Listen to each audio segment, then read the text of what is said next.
So the question today that I am posing is not a completely original one. It is one that people are asking, but what is completely unique about it is my opportunity to explain my situation with it, the kind of business that I have and how it relates to this question. The question being, will AI ultimately kill small video production companies like mine? Will it be a poor choice of career path to choose if you're just getting into this? And the answer in short is no. It is so far off, and I want to, in this episode, give you some examples of why this is way further down the road than it might appear, and give you a little bit of quality assurance that this is an excellent career path to go in. Video in particular, photographers a little harder. You got a harder battle ahead of you, and we can talk about that for a second too. But let's get started in this episode. In a world where nuclear war has begun, vampires fought back in super real 3D. So here is the deal, man. All right, it depends on what type of business you have. It depends on what type of clients you have. It depends on what type of videos you make. Where will AI replace things? Almost certainly. Well, it's definitely going to consolidate down the amount of jobs that might be appropriated for a video production from start to finish on the post-production side. On the front end, as far as replacing actual filming, this is kind of nonsense in my opinion. Yes, it will work for some products, but let me ask you a question. What is the last product that you bought that didn't have an actual human being in it, that didn't have a real voiceover happening from somebody that you could identify by looking at them saying it, or that the product itself was being placed in such high quality footage that had obviously been filmed specifically for the purpose of this video? It didn't look like rehashed kind of universal stock footage that could be used for anything. What's the last product that you bought that hits that parameter, where it was just a voiceover and basically animated video, and maybe there were some splices in of some random stock footage? Like, did you trust that product at all? And the answer is, come on, no. And if you did buy it, you were sketched out the whole time, and you pulled the trigger, and you probably ended up regretting it, okay? You need to build trust. That's what these videos that we do for clients do. They build trust. How do they build trust? You're going and filming the actual people behind the products, and they're getting to talk about the product. And if we're filming product-specific footage, it's the actual product in hand doing its actual thing. We're not going to fake granted, sometimes you might need to cut to an animation to demonstrate some underlying mechanism that's happening internally or whatever. I'm not really talking about, sure, you can cut to that, but a whole video that's just that kind of stuff, I don't trust the product. So the filming part, we've got a ways to go, guys. Don't even worry about it. I think the question is AI going to take over editing? And in editing, yes, it will take over certain aspects of it if you are a company that has a lot of positions to execute the task that ultimately, less people could do anyway. You have people doing a lot of the grunt work, which I get. If you're doing a volume-based business, volume over quality, because that's the reality, or you just have that many people employed, yes, people are going to lose some positions. My video, this thing that we're talking about now, is in relation to the type of business that I have, okay? And I think the kind of business I have is much more relatable to the people that are watching this type of video, okay? And that is basically an entrepreneur, a single person. Yes, you might team up with other people occasionally for projects. And usually that team up in general is happening on the filming. And then the editing is oftentimes almost exclusively you, or you might have somebody helping with sound, or you might have somebody that's helping with some of the initial steps of data ingestion, data capturing, setting up the project, those types of things. But when it comes down to the edit, maybe you have a colorist, those things. Yeah, I think it's going to consolidate down the amount of people, and I think there's going to be a lot more pressure on you as an individual to cover a lot more of those bases. Yes, I do agree with that. However, in my case, I do almost everything by myself. I'm like 99% of what I do is solo. 95% of what I film is solo. I just kind of do everything. And that is a lot of you, especially if you're first getting started, or if you're just addicted to this this whole category of fun that video production is. It's super empowering to be able to make videos for yourself, for your art, for other people, that shows them and archives them in the best light possible. Like, it's very rewarding, both it's rewarding financially, but it's also rewarding. It's very fulfilling. I mean, I've had videos where I'm planning for people and they are crying looking back at realizing how far they've come with their business, and the video made them be able to witness that, see it all condensed down. They're just like, we really did it. We've really done it. And it's a beautiful thing for all the employees and all that, the spirit of the company. These are all things that can't just be accomplished with a quick AI edit. And the reason is, let me give some examples here. Okay, for one thing, when it comes to editing, yes, like trimming down stuff, cutting out ahs, things like that, there's already software out now, AI-driven, that can do it. Have I tested it? No. I have not. I will. The reason I haven't, it even potentially pick, and I will try it. I will try it. It may speed up the process. I think it'll probably get to a point where I'll almost inevitably use it. I'm very skeptical when it's in these first baby steps of being able to be powerful enough to choose the takes that I would take. Because I like picking stuff that you wouldn't necessarily pick, because I think some of that stuff is the most genuine stuff. That's the stuff that makes it feel like this isn't scripted. It's not just that I pick out the thing that maybe I don't think that traditionally would be chosen, but it's also because that's my opportunity to saturate myself with the content. That's where I'm actually getting familiar, like physically going through all the footage and becoming acquainted with what I've really got to work with, what my palette actually is. And during that time, I rank order all the potential takes. I group things and cluster things in certain ways. I label things, I color code things. So that way I have a palette that's subject specific that I can piece together when I'm building my edit, which gets into the edit, the actual edit. Yes, I do see AI replacing things that are like live multi-camera cut edits. I mean, there's already software that does this. Parker Walbeck demonstrated it on his Full-Time Filmmaker YouTube. Very impressive. For a podcast, it knew to cut when somebody talked, right? Yes, that's its baby step. Will it get more advanced? Yes, it will. But putting together like an ultimate story piece for a company is extremely different. And the only way that I see the AI really working is if you're just going to do it so lock, stock, and linear. Like everything's going to start point A. Obviously, we're following a specific timeline. We get to point B.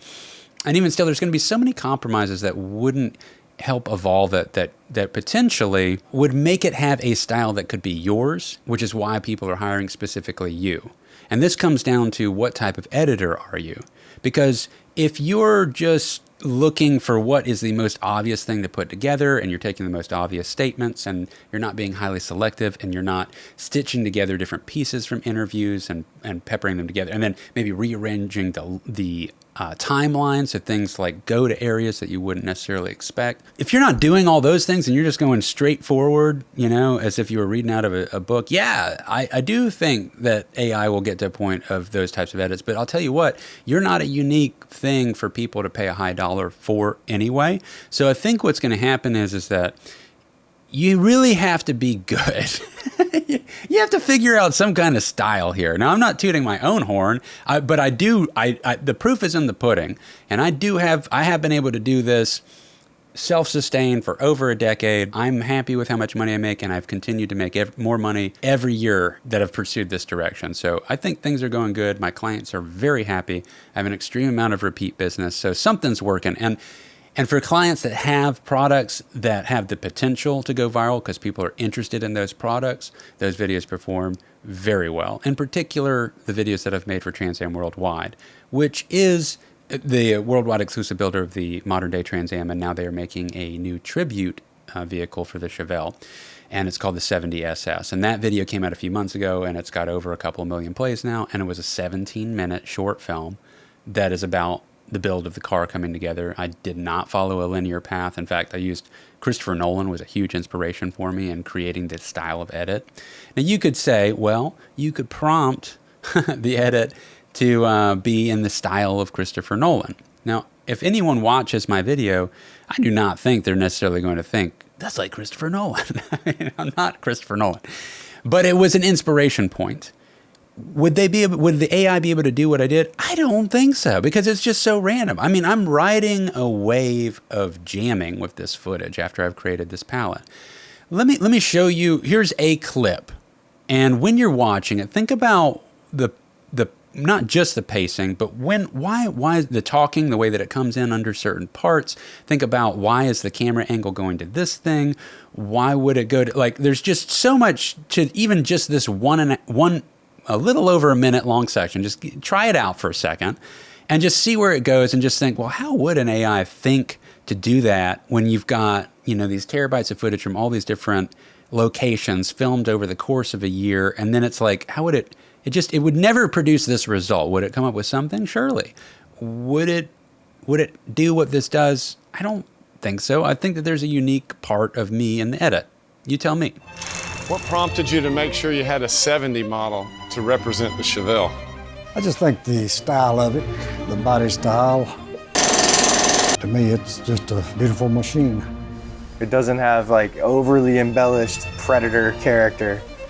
It's just sort of a serious face.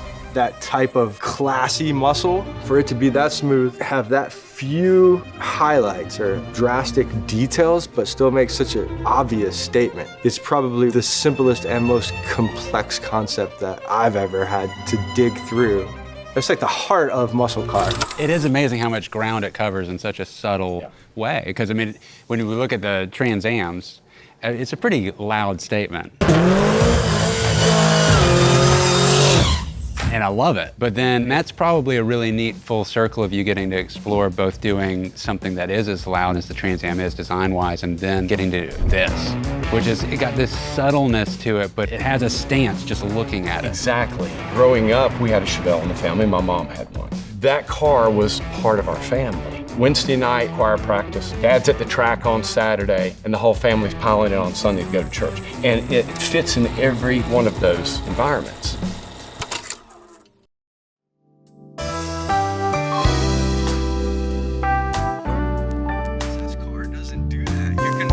SS car to the black tie, you can take the SS car to the drive-in, and the SS is an offering to the automotive community to give them that car that goes everywhere.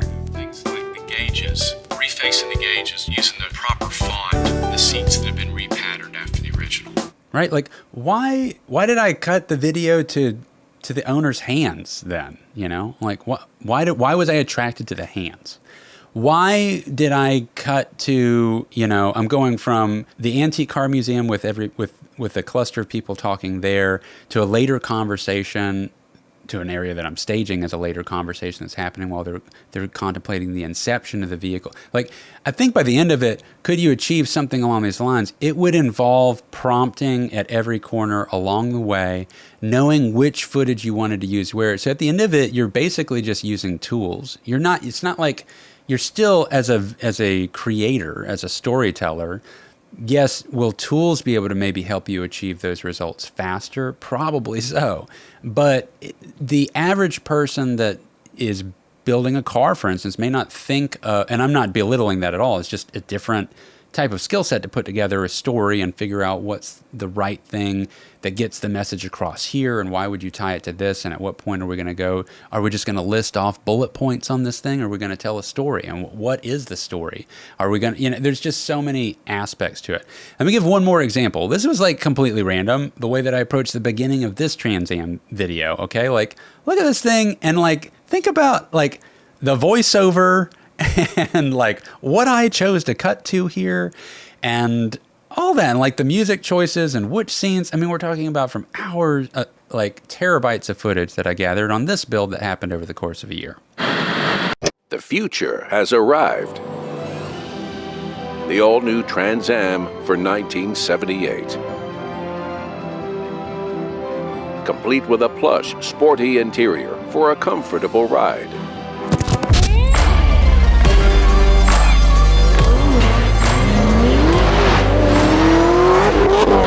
A 6.6-liter, 400-cubic-inch engine for plenty of power when you need it the most. Oh, I've been running from the law.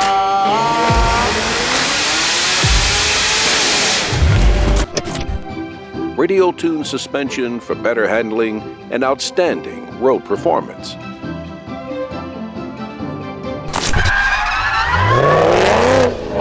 the sun rises, when the sun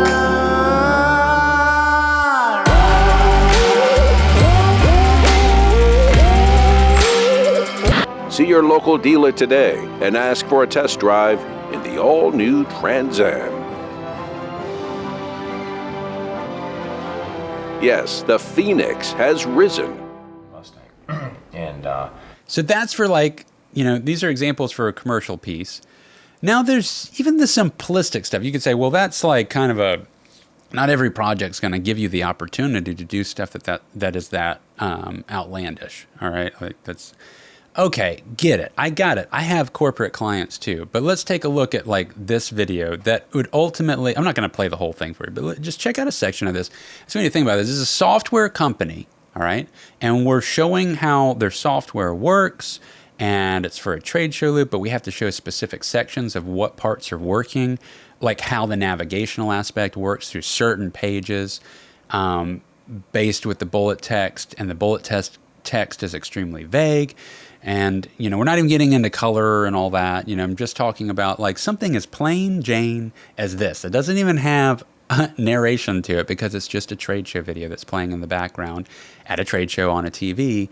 Like, how would it know? You know, like, I'm having to watch the footage to interpret what the software is doing step by step to know that I'm executing what is outlined on the general outline. And it's like, how would you explain what's in what box? And like, you're still figuring out what stuff is in a certain box. And you don't even, because you're not an election worker, do you understand what certain boxes might represent, you know, because there might be certain code things or certain, like, all right, just check out half a minute of this and just think about like how would the AI know what to do with what shot?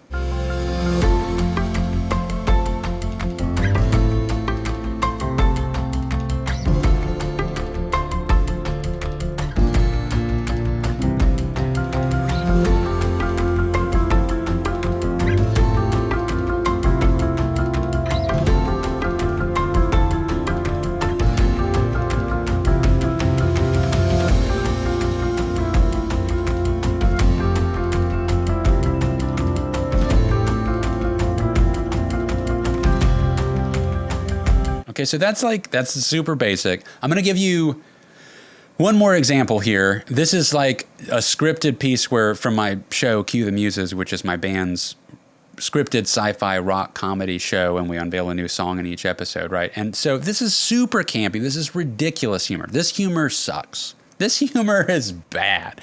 Like, how would it, intentionally so, playing into all the weaknesses of budget, to all the weaknesses of acting ability, you know, how would the AI think to come up with this? So it's like, if you're a filmmaker, you know, like, what would you tell the AI to do? Like, pick out all the worst takes and then stitch them. Like, I don't even understand like how to explain the rhythm of when I cut to certain things. Like, I invented how this scene didn't even play out this way. Like, just check this out for a second.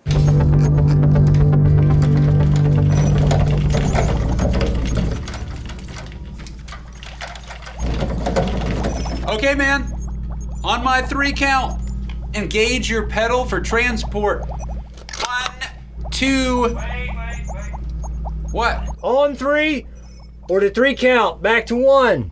On a 3 count because we're musicians. Okay, but you know how confusing that is, right? Like, you're telling me it's 3, but that's coming in on 4. Dude, it's just like playing music, man. Playing 3, I thought you'd kind of dig it. All right, it's cool, man. Let's just go.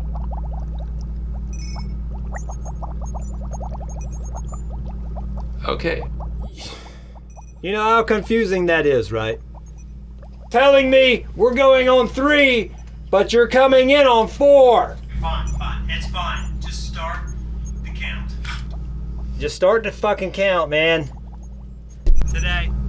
1, 2. I'm gonna go on a 4 count instead of a 3. All right. Ready? 1, 2, 3. Ash. Dick?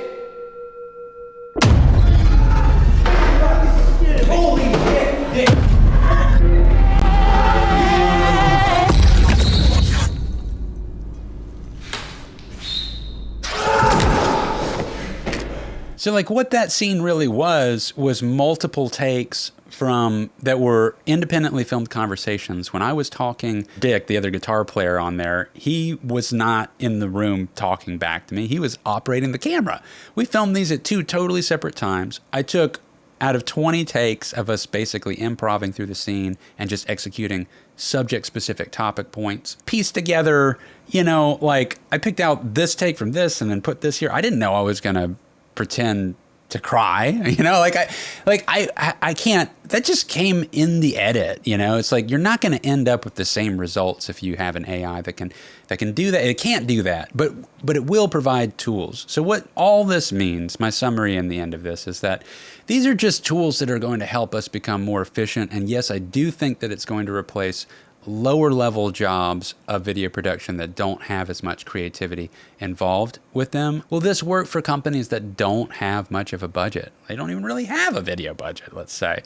And they need some videos and content online because everybody's got to have content online. Yeah, the AI stuff's going to help them be able to achieve some level of that. And as the company progresses to the point that they actually have a budget, they're going to need help like yours if you get, you know, good at this. Don't approach the edit as like, yeah, product's made, it does this, it does that. What's one point of saying something that sounds like the people can be trusted? All right, great. And let's close out with a shot of that product in action. All right, if you're that, yeah, the AI is going to replace you. You got to be more creative than that. And that's the fun part of why you're getting involved in this. So use it as an opportunity, a fuel, a source of inspiration to push the envelope on yourself to get really good at this. And when I say this, please do understand, I do not think I am amazing at this. I want to get better. Every project I do, I create some challenge in it, so I learn how to do something new. And I try to do stuff that I've never done. I try to think of a different angle or a different pacing or a different editing style or a different color grade or a different effect. Something just to kind of keep expanding my skill set. And also I take on such a wide variety of clients from people that make election hardware and software and handle voter databases to big fancy muscle sports cars to music videos to scripted sci-fi comedy shows that are this weird concoction to baby rental equipment stuff for a company that rents baby equipment across the country. This is a wide swath of different subjects, and being able to adapt to that is fun and challenging and automatically creates a different skill set that is required for each one of those.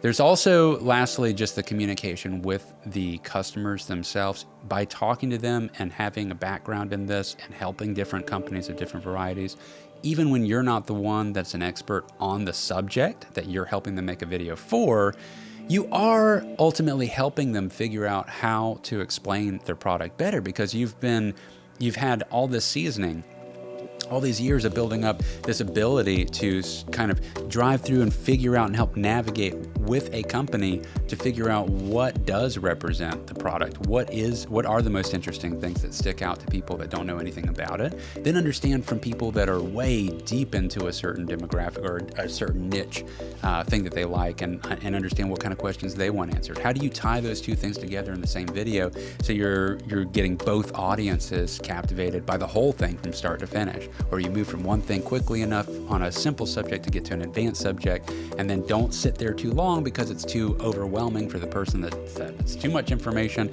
but then they get just enough of a dose of that, so that way they know these guys sound like experts, and I trust them. If I'm gonna have it done, I need to get them to do it. All that stuff, you know? The AI, how do you explain all that to an AI? Because you're a person, and you have life experience, and you're going to be okay. So take care. Catch you on the next one. Peace.